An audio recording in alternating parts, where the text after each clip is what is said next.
ಕರ್ನಾಟಕ ರಾಜ್ಯದ ಆರೋಗ್ಯ ಮತ್ತು ಕುಟುಂಬ ಕಲ್ಯಾಣ ಇಲಾಖೆಯ ಅಧಿಕಾರಿಗಳು, ನೌಕರರು ಎಲ್ಲರೂ ಕೂಡ ಒಟ್ಟಾಗಿ ಸೇರಿ ರಾಜ್ಯದ ವೈದ್ಯಾಧಿಕಾರಿಗಳ ಸಂಘ ಮತ್ತು ಆರೋಗ್ಯ ಕುಟುಂಬ ಕಲ್ಯಾಣ ಇಲಾಖೆಯ ನೌಕರ ಸಂಘದಿಂದ ಒಟ್ಟಾಗಿ ಸೇರಿ ನಾಳೆ 11ನೇ ತಾರೀಕಿನಿಂದ OPD ಸರ್ವಿಸಸ್ಗಳನ್ನು ನಿಲ್ಲಿಸಬೇಕು. ನಂತರದಲ್ಲಿ 16ನೇ ತಾರೀಕಿನಿಂದ ಮುಷ್ಕರದ ತೀವ್ರತೆಯನ್ನು ಅನಧಿಕೃತವಾಗಿ ಗೈರಾಜರಾಗಬೇಕು ಅನ್ನುವಂಥ ಒಂದು ತೀರ್ಮಾನವನ್ನು ತೆಗೆದುಕೊಂಡ ಹಿನ್ನೆಲೆಯಲ್ಲಿ ಸರ್ಕಾರದ ಜೊತೆ ಮಾನ್ಯ ದಿನೇಶ್ ಗುಂಡೂರಾವ್ ಸರ್ ಜೊತೆ ಕಳೆದ ವಾರ ಕೂಡ ಒಂದು ಮೀಟಿಂಗ್ ಆಯಿತು. ಅದಾದ ನಂತರ ಇವತ್ತು ಮಾನ್ಯ ಮಹದೇವಪ್ಪನವರು, ಮಾಜಿ ಆರೋಗ್ಯ ಕುಟುಂಬ ಕಲ್ಯಾಣ ಇಲಾಖೆ ಸಚಿವರು, ಸಮಾಜ ಕಲ್ಯಾಣ ಸಚಿವರು, ಮಾನ್ಯ ಮುಖ್ಯಮಂತ್ರಿಗಳ ನಿರ್ದೇಶನದ ಮೇರೆಗೆ ಅವರು ಕೂಡ ಭಾಗವಹಿಸಿದ್ರು. ಹಾಗೆ ಆರೋಗ್ಯ ಸಚಿವರಾಗಿರುವಂಥ ದಿನೇಶ್ ಗುಂಡೂರಾವ್ ಅವರು, ಹಾಗೆ ನಮ್ಮ ಅಂಜುಮ್ ಪರ್ವೇಜ್ ಅವರು, ಮುಖ್ಯಮಂತ್ರಿಗಳ ಅಪರ ಮುಖ್ಯ ಕಾರ್ಯದರ್ಶಿಗಳು ಕೂಡ ಉಪಸ್ಥಿತರಿದ್ದರು. ಮತ್ತು ಆರೋಗ್ಯ ಕುಟುಂಬ ಕಲ್ಯಾಣ ಇಲಾಖೆಯ ಹರ್ಷ ಗುಪ್ತಾ ಅವರು, ಪ್ರಿನ್ಸಿಪಾಲ್ ಸೆಕ್ರೆಟರಿ ಮತ್ತು ಆಯುಕ್ತರು ಮತ್ತು ಸಂಘದ ಎಲ್ಲ ಪದಾಧಿಕಾರಿಗಳು ಕೂಡ ಉಪಸ್ಥಿತರಿದ್ದು ಇವತ್ತು ಸುಮಾರು ಏನು ಅವ್ರು ಕೊಟ್ಟಿರುವಂಥ 14 ಬೇಡಿಕೆಗಳ ಬಗ್ಗೆ ವಿಸ್ತೃತವಾಗಿ ಇವತ್ತು ಕೂಡ ಚರ್ಚೆ ಆಯಿತು. ಮಾನ್ಯ ಮುಖ್ಯಮಂತ್ರಿಗಳು ಕೂಡ ಮಾನ್ಯ ಮಹದೇವಪ್ಪ ಸರ್ಗೆ ಸೂಚನೆಯನ್ನು ಕೊಟ್ಟು ಈ ಸಭೆಯನ್ನು ಮಾಡಿ ಏನೇನು ಜಿನೇನ್ ಆಗಿದೆ, ಲೀಗಲ್ ಆಗಿದೆ ಮತ್ತು ಏನೇನೋ ಬಗೆಹರಿಸಲಿಕ್ಕೆ ಸಾಧ್ಯತೆ ಇದೆ ಅಲ್ಲಿ ತೀರ್ಮಾನಗಳನ್ನು ಮಾಡಿ ಒಂದು ಪ್ರೊಸೀಡಿಂಗ್ಸ್ಗಳನ್ನು ಮಾಡಿ ಅಧಿಕೃತವಾಗಿ ಅವರು ತಿಳಿಸಬೇಕು ಅನ್ನುವಂಥ ಸೂಚನೆಯನ್ನು ಮಾನ್ಯ ಮುಖ್ಯಮಂತ್ರಿಗಳು ಅವ್ರಿಗೆ ಕೊಟ್ಟಂತ ಸಂದರ್ಭದಲ್ಲಿ ಈಗೇನು ಸಂಘದ ಕಡೆಯಿಂದ ಇಬ್ಬರು ಅಧ್ಯಕ್ಷರು ಕೂಡ ಮಲ್ಲಿಕಾರ್ಜುನ್ ಮೇಟಿ ಅವರು ಕೂಡ ಇಲ್ಲೇ ಇದ್ದಾರೆ. ಸೊ ಹಾಗೆ ನಮ್ಮ ಬಳ್ಳಾರಿ ಅವರು ಕೂಡ ಇಲ್ಲೇ ಇದ್ದಾರೆ. ಇಬ್ಬರು ಅಧ್ಯಕ್ಷರು ಏನು ಚರ್ಚೆಗಳನ್ನು ಮಾಡಿ ಇಡೀ ರಾಜ್ಯದಾದ್ಯಂತ ಹೋರಾಟಗಳನ್ನು ಮಾಡಿ ಅದಕ್ಕೇನು ಬೇಕು ನಾಳೆಯಿಂದ ತೀವ್ರತೆಯನ್ನು ತೆಗೆದುಕೊಂಡಾಗ ಇವತ್ತು ಸೀರಿಯಸ್ ಆಗಿ ಮೀಟಿಂಗ್ಗಳಾಯಿತು. ಈ ಮೀಟಿಂಗ್ನಲ್ಲಿ ಸವಿವರವಾಗಿರುವಂಥ C&R ಬಗ್ಗೆ ಇರ್ಬೋದು, ಪ್ರಮೋಷನ್ ಬಗ್ಗೆ ಇರ್ಬೋದು, ಸೀನಿಯಾರಿಟಿ ಬಗ್ಗೆ ಇರ್ಬೋದು, ಸ್ಯಾಲರೀಸ್ಗಳ ಬಗ್ಗೆ ಇರ್ಬೋದು, ಮೆಡಿಸಿನ್ ಸಪ್ಲೈಗಳ ಬಗ್ಗೆ ಇರ್ಬೋದು, ಅಥವಾ ಎನ್ಕ್ಯಾಡರ್ ಪೋಸ್ಟ್ಗಳನ್ನು ಏನು ಅಟಾನಮಸ್ ಇನ್ಸ್ಟಿಟ್ಯೂಷನ್ ಹುದ್ದೆಗಳಿಗೆ ಮುಂಬಡ್ತಿ ಮತ್ತು ನೇಮಕಾತಿಗಳನ್ನು ಮಾಡುವಂಥ ವಿಚಾರಗಳಿರ್ಬೋದು, NHM ಎಂಪ್ಲಾಯೀಸ್ಗಳದ್ದು ಅವ್ರದ್ದು ಸ್ಯಾಲ್ರಿ ಬಗ್ಗೆ ಇರ್ಬೋದು, ಇನ್ ಟೈಮ್ ಸ್ಯಾಲ್ರಿ ಕೊಡುವಂಥದ್ದು ಇರ್ಬೋದು, ಅವ್ರು ಕಾಯಂ ಮಾಡುವಂಥ ವಿಚಾರಗಳಿರ್ಬೋದು, ಇದೆಲ್ಲದೂ ಕೂಡ ವಿವರವಾಗಿ ಮತ್ತು ಹೈಯರ್ ಎಜುಕೇಷನ್ ಬಗ್ಗೆ ಕೂಡ ಡಾಕ್ಟರ್ಸ್ನ ಮತ್ತು ಪ್ಯಾರಾಮೆಡಿಕಲ್ ಸ್ಟಾಫ್ ಕಳಿಸುವಂಥದ್ದು ಇರ್ಬೋದು, ವರ್ಗಾವಣೆ ಕಾಯ್ದೆಯಲ್ಲಿ ಸಾಕಷ್ಟು ಬದಲಾವಣೆಗಳನ್ನು ಕೊಡುವಂಥ ಎಲ್ಲ ಸಂಗತಿಗಳು ಕೂಡ ನಿರ್ಣಯವನ್ನು ಮಾಡಿ ಮಾನ್ಯ ದಿನೇಶ್ ಗುಂಡೂರಾವ್ ಅವರು ಸಚಿವರು ಮತ್ತು ಡಾಕ್ಟರ್ HC ಮಹದೇವಪ್ಪನವರು ಇಬ್ಬರು ಕೂಡ ಅಧಿಕೃತವಾಗಿ ಸಹಿಯನ್ನು ಮಾಡಿ ಸೊ ನಮಗೆ ಇಲ್ಲ ಇದೊಂದು ಕಾಲಾಫರ ಮಾಡಿ ಈ ಮುಷ್ಕರವನ್ನ ಹಿಂತೆಗೆದುಕೊಳ್ಳಿ, ಸಮಾಜಕ್ಕೆ ಕೂಡ ಒಳ್ಳೆಯ ಹೆಸರು ಬರ್ತದೆ. ನಿಮ್ಮ ಜೊತೆ ನಾವು ಸಚಿವರುಗಳು ಇಬ್ಬರು ಇದ್ದೇವೆ, ಮುಖ್ಯಮಂತ್ರಿಗಳು ಸೂಚನೆ ಕೊಟ್ಟಿದ್ದಾರೆ, ನಿಮ್ಮೆಲ್ಲ ಬೇಡಿಕೆಗಳನ್ನು ಕೂಡ ಟೈಮ್ ಬಾಂಡ್ ಆಗಿ ಕೆಲವು 1 ವಾರ ಕೊಟ್ಟಿದ್ದಾರೆ, ಕೆಲವರು 15 ದಿವಸ ಕೊಟ್ಟಿದ್ದಾರೆ, ಕೆಲವರು ಕೆಲವು 2 ತಿಂಗಳು ಕೊಟ್ಟಿದ್ದಾರೆ ಪ್ರಮೋಷನ್ ವಿಚಾರಕ್ಕೆ. ಆಮೇಲೆ ಜೊತೆ ವರ್ಗಾವಣೆ ಕಾಯ್ದೆ ಕೂಡ ನಿಮ್ಮ ಜೊತೆ ಚರ್ಚೆ ಮಾಡಿ ರೂಪುರೇಷೆಗಳನ್ನು ಸಿದ್ಧಪಡಿಸ್ತೇವೆ ಎನ್ನುವಂತ ಎಲ್ಲ ಸಂಗತಿಗಳನ್ನು ಕೂಡ ಭರವಸೆ ನಿರ್ಣಯದ ರೂಪದಲ್ಲಿ ಅಧಿಕೃತವಾಗಿ ಇಬ್ಬರು ಸಚಿವರು ಕೂಡ ಸಹಿ ಮಾಡಿ ಕೊಟ್ಟಿದ್ದಾರೆ. ಹಾಗಾಗಿ ನಾವೆಲ್ಲ ಕೂಡ ಪದಾಧಿಕಾರಿಗಳು ಕೂಡ ಕೂತ್ಕೊಂಡು ಇವ್ರು ಕೊಟ್ಟಂತ ಕಾಪಿಯನ್ನ ಚರ್ಚೆ ಮಾಡಿದಾಗ ನಾವು ಒಂದು ತೀರ್ಮಾನಕ್ಕೆ ಕೂಡ ಬಂದಿದ್ದೇವೆ. ಅಂದ್ರೆ ಮುಷ್ಕರವನ್ನ ನಾವು ಹಿಂಪಡೆದಿಲ್ಲ, ಮುಷ್ಕರವನ್ನ ತಾತ್ಕಾಲಿಕವಾಗಿ ನಾವು ಮುಂದೂಡಿದ್ದೇವೆ. ಕಾರಣ ಇಷ್ಟೇ, ನಾಳೆ ಈ ಬೇಡಿಕೆಗಳು 1 ವಾರ 15 ದಿವಸ ಆದ್ಮೇಲೆ ಒಂದು ಈಡೇರಲಿಲ್ಲ, 1 ತಿಂಗಳಾದ್ಮೇಲೆ ಈಡೇರಲಿಲ್ಲ, 2 ತಿಂಗಳಾದ್ಮೇಲೆ ಅಂದ್ರೆ ಅದು ಮುಂದುವರೆದ ಭಾಗವಾಗಿ ಅದು ಹಾಗೆ ಮುಂದುವರಿಯುತ್ತೆ ಅಂತೇಳಿ ನಾವು ಸಂಪೂರ್ಣವಾಗಿ ಹಿಂಪಡೆದಿದ್ದೇವೆ ಅಂತ ಹೇಳುವಂತ ಕೆಲಸವನ್ನ ಮಾಡಬಾರ್ದು ಅನ್ನುವಂಥ ತೀರ್ಮಾನವನ್ನ ಇವತ್ತಿನ ಆಲ್ ಕ್ಯಾಡರ್ ಅಸೋಸಿಯೇಷನ್ ಆರೋಗ್ಯ ಇಲಾಖೆಯಲ್ಲಿ ಕೂಡ ಅವರು ತೆಗೆದುಕೊಂಡಿದ್ದಾರೆ. ಹಾಗಾಗಿ ಏನು ನಾಳೆ 11ನೇ ತಾರೀಕಿನಿಂದ ಏನು OPD ಸರ್ವಿಸಸ್ಗಳು ಬಂದು ಅಥವಾ ಅಲ್ಲೇ ಆಬ್ಸೆಂಟ್ ಆಗಿ ಬೇರೆ ಕ್ಯಾಡರ್ ಕೂಡ ಸಿಗ್ನೇಚರ್ ಮಾಡಿರಬೇಕು, ಆ ಥರದ್ದೆಲ್ಲ ಕೂಡ ನಿರ್ಣಯಗಳನ್ನ ತೆಗೆದುಕೊಂಡಿತ್ತು.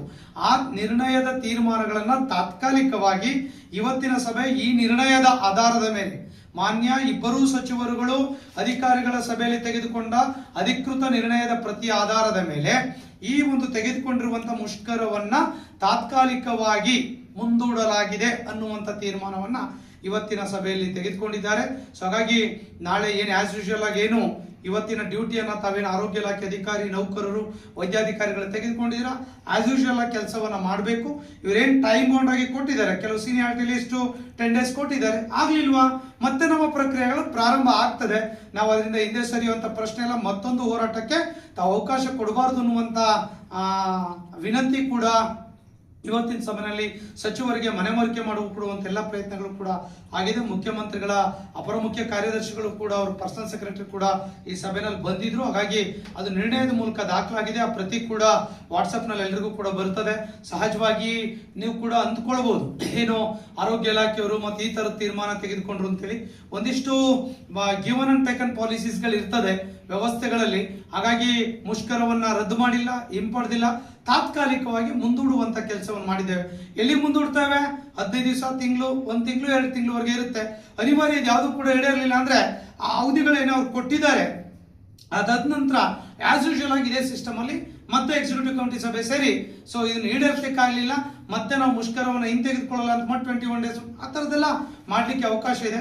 ಆ ತೀರ್ಮಾನವನ್ನ ಆಲ್ ಕ್ಯಾಡರ್ ಅಸೋಸಿಯೇಷನ್ ಮತ್ತೆ ವೈದ್ಯಾಧಿಕಾರಿಗಳ ಸಂಘದ ಅಧ್ಯಕ್ಷಗಳು ಕೂಡ ಕೂತ್ಕೊಂಡು ಮತ್ತೆ ಬೇರೆ ಬೇರೆ ಪದಾಧಿಕಾರಿಗಳು ಕೂಡ ಕೂತ್ಕೊಂಡು ಈ ತೀರ್ಮಾನವನ್ನ ತೆಗೆದುಕೊಂಡಿದ್ದಾರೆ. ಈ ತೀರ್ಮಾನದಲ್ಲಿ ಕರ್ನಾಟಕ ರಾಜ್ಯ ಸರ್ಕಾರಿ ನೌಕರ ಸಂಘವನ್ನು ಕೂಡ ಭಾಗವಹಿಸಿತ್ತು. ಮತ್ತೆ ಪ್ರಾರಂಭದಿಂದನೂ ಕೂಡ ಅವರು ತೆಗೆದುಕೊಳ್ಳುವಂತ ಎಲ್ಲ ತೀರ್ಮಾನದಲ್ಲಿ ಮುಕ್ತವಾಗಿ ಬೆಂಬಲವನ್ನ ಕೊಟ್ಟಿದ್ದೇವೆ.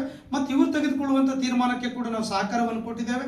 ಮತ್ತೆ ಮುಂದೆ ಕೂಡ ಈ ತರದ್ದೇನಾದ್ರೂ ಕೂಡ ಬಂದ್ರೆ ಆ ಸಂದರ್ಭದಲ್ಲೂ ಕೂಡ ಎಲ್ಲ ರೀತಿಯ ಸಹಕಾರವನ್ನ, ಮುಂದಾಳತ್ವವನ್ನು, ನೇತೃತ್ವವನ್ನು ನಾವು ಕೂಡ ವಹಿಸ್ಕೊಳ್ತೇವೆ ಎನ್ನುವಂತ ಮಾತನ್ನ ಸೊ ಇವತ್ತಿನ ಸಭೆಯಲ್ಲಿ ಕೂಡ ಸ್ಪಷ್ಟಪಡಿಸಿದ್ದೇವೆ ಎನ್ನುವಂತ ಮಾತನ್ನ ಹೇಳ್ತಾ ಮಾನ್ಯ ಸಮಾಜ ಕಲ್ಯಾಣ ಇಲಾಖೆ ಸಚಿವರು ಡಾಕ್ಟರ್ ಮಹದೇವಪ್ಪನವರು, ಮಾಜಿ ಆರೋಗ್ಯ ಕುಟುಂಬ ಸಚಿವರು ಮತ್ತೆ ದಿನೇಶ್ ಗುಂಡೂರಾವ್ ಅವರು ಕೂಡ ಸೊ ಹೇಳಿದ್ದಾರೆ, ಟೈಮ್ ಮಾಡಲ್ ಮಾಡಿಕೊಡ್ತೇವೆ. ಅವರು ಅಧಿಕೃತವಾಗಿ ಓರಲ್ಲಿ ಹೇಳಿದ್ರು, ನಾವು ಅಧಿಕೃತವಾಗಿ ಪ್ರೊಸೀಡಿಂಗ್ಸ್ ಕಾಪಿ ಇಲ್ಲ ಅಂದ್ರೆ ನಾವು ಆ ತರದ ಸ್ಟೇಟ್ಮೆಂಟ್ ಕೊಡೋಕ್ಕಾಗಲ್ಲ ಅಂತ ಹೇಳಿದ್ವಿ. ಸೊ ನಮ್ಗೆ ಅಧಿಕೃತವಾಗಿ 10 ಕಾಲ್ಗೆ ಈ ಕಾಪಿ 10 ಗಂಟೆಗೆ ಈ ಕಾಪಿ ಸಿಕ್ತು. ಈಗ ಒಂದು ಸೋಷಿಯಲ್ ಮೀಡಿಯಾ ಮೂಲಕ ಈ ಅಪ್ಡೇಟ್ಸ್ ಗಳನ್ನ ನಾವು ನಿಮ್ಗೆ ಕೊಡ್ತಾ ಇದ್ದೇವೆ. ಸೊ ನಾವು ಹೇಳಿರುವಂತ ನಿರ್ಣಯಗಳು ಕೂಡ ಇವರಿಬ್ಬರ ನಿರ್ಣಯಗಳಾಗಿದೆ. ಇಲ್ಲಿರುವಂತ ಎಲ್ಲ ಕ್ಯಾಡರ್ ಅಸೋಸಿಯೇಷನ್ ಪ್ರೆಸಿಡೆಂಟ್ ನಿರ್ಣಯಗಳಾಗಿದೆ ಎಂಬ ಅಂಶವನ್ನ ನಾವು ತಮ್ಮ ಗಮನಕ್ಕೆ ತರಲಿಕ್ಕೆ ಬಯಸ್ತೇವೆ. NHM ಇಶ್ಯೂನು ಕೂಡ ತುಂಬಾ ಜನ ಇದೆ. ಸೊ ಅವ್ರು ಕೂಡ ಮತ್ತೆ ಮುಷ್ಕರ ಕಂಟಿನ್ಯೂ ಮಾಡ್ಬೇಕು ಆ ಥರದ್ದು ಹೇಳಿ ಅವ್ರಿಗೆ ಕೂಡ ಅಪೀಲ್ ಮಾಡ್ಕೊಂಡಿದ್ದೇವೆ. ಮುಷ್ಕರ ಮಾಡೋ ದಿನಗಳು ತುಂಬಾ ಹತ್ರದಲ್ಲೇ ಇದ್ದಾವೆ. ಸೊ ಹಾಗಾಗಿ ಒಂದು ಅವಕಾಶವನ್ನು ಅಧಿಕೃತವಾಗಿ ಕಾಪಿ ಕೊಟ್ಟಾಗ ಹಿಂದೆ ನಡೆದ ಸಭೆಗಳಲ್ಲಿ ಯಾವುದೇ ನಿರ್ಣಯಗಳಾಗಿರಲಿಲ್ಲ, ಕಾಪಿ ಸಿಕ್ಕಿರಲಿಲ್ಲ. ಈಗ ಅಧಿಕೃತವಾಗಿ ಕಾಪಿ ಸಿಕ್ಕಿದೆ. ಈ ಕಾಪಿ ಮೇಲೆ ನಾವು ಫೈಟ್ ಮಾಡ್ಲಿಕ್ಕೆ ಒಂದು ಪ್ಲಾಟ್ಫಾರ್ಮ್ ಇದೆ. ಸೊ ಹಾಗಾಗಿ ಈ ಸಂದರ್ಭವನ್ನು ನಾವು ಬಳಸ್ಕೊಳ್ಳೋಣ ಅಂದಾಗ ಅವರೆಲ್ಲರೂ ಕೂಡ ಕೈ ಜೋಡಿಸಿದ್ದಾರೆ ಆಲ್ ಕ್ಯಾಡರ್ ಅಸೋಸಿಯೇಷನ್.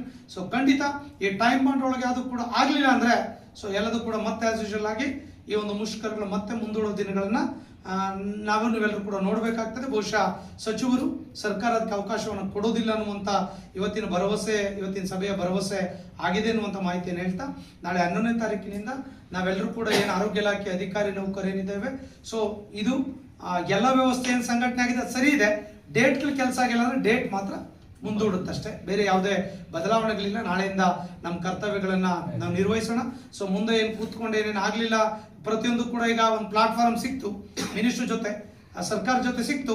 ಈಗ ಇದನ್ನ ಬೆನ್ನತ್ತುವಂತ ಕೆಲಸವನ್ನ ಇಬ್ರು ಅಧ್ಯಕ್ಷರು ಕೂಡ ನಾನು ಕೂಡ ಅವ್ರ ಜೊತೆ ಕೈ ಜೋಡಿಸ್ತೇವೆ. ಸೊ ಆ ಕೆಲಸವನ್ನ ಮಾಡಿಸೋಣ ಅನ್ನುವಂತ ಮಾತನ್ನ ಈ ಸಂದರ್ಭದಲ್ಲಿ ಹೇಳ್ತಾ ಈ ಸಾಫ್ಟ್ ಕಾಪಿಯನ್ನ ಗ್ರೂಪ್ನಲ್ಲೆಲ್ಲ ಕೂಡ ಶೇರ್ ಮಾಡ್ತಾರೆ, ತಾವು ಅದನ್ನು ಗಮನಿಸಿ.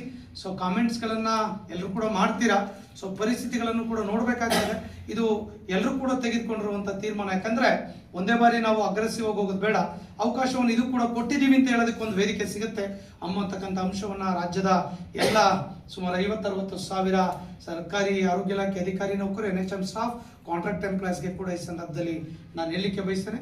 ಇಲ್ಲಿರುವಂತ ಎಲ್ಲರ ಅಭಿಪ್ರಾಯವನ್ನು ಸಂಗ್ರಹಿಸಿ ಅವರೆಲ್ಲರ ಪರವಾಗಿ ನಾನು ಮಾತನಾಡಿದ್ದೇನೆ ಅನ್ನುವಂಥ ಮಾಹಿತಿಯನ್ನು ಹೇಳ್ತಾ ಸೊ ಎಲ್ರಿಗೂ ಕೂಡ ಧನ್ಯವಾದಗಳನ್ನು ಸಲ್ಲಿಸ್ತೇನೆ. ನಮಸ್ಕಾರ.